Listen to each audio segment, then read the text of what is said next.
My name is Pia Hofstedt. I'm the CIO of Quant.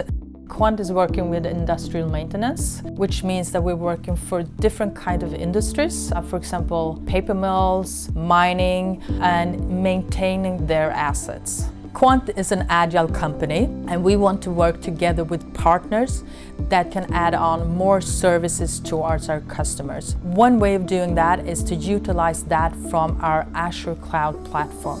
That's the good backbone for us to add on additional services towards our clients and customers. We chose Microsoft AX Dynamics, and the reason for that was that we needed, in a pretty short time frame, consolidate ourselves. Since we are 27 countries, we needed to refine and streamline our business processes. And this was a good way of doing it, implementing a new ERP system. Putting everything in the Microsoft Azure cloud was the way that we can actually comply to keeping the timeline and being able to roll out one system for 27 countries.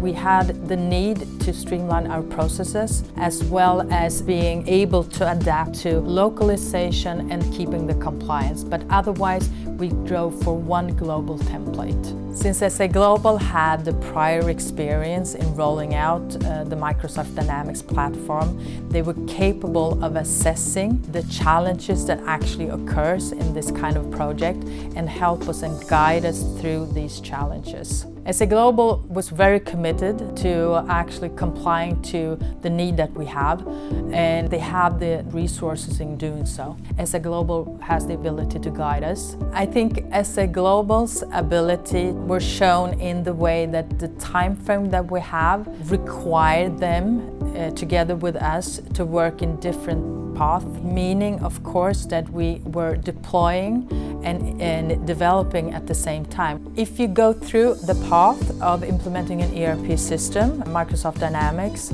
I think I would advise to talk to sa.global. They have an experience in implementing global systems, and it's always a challenge of doing so, so you need a good partner.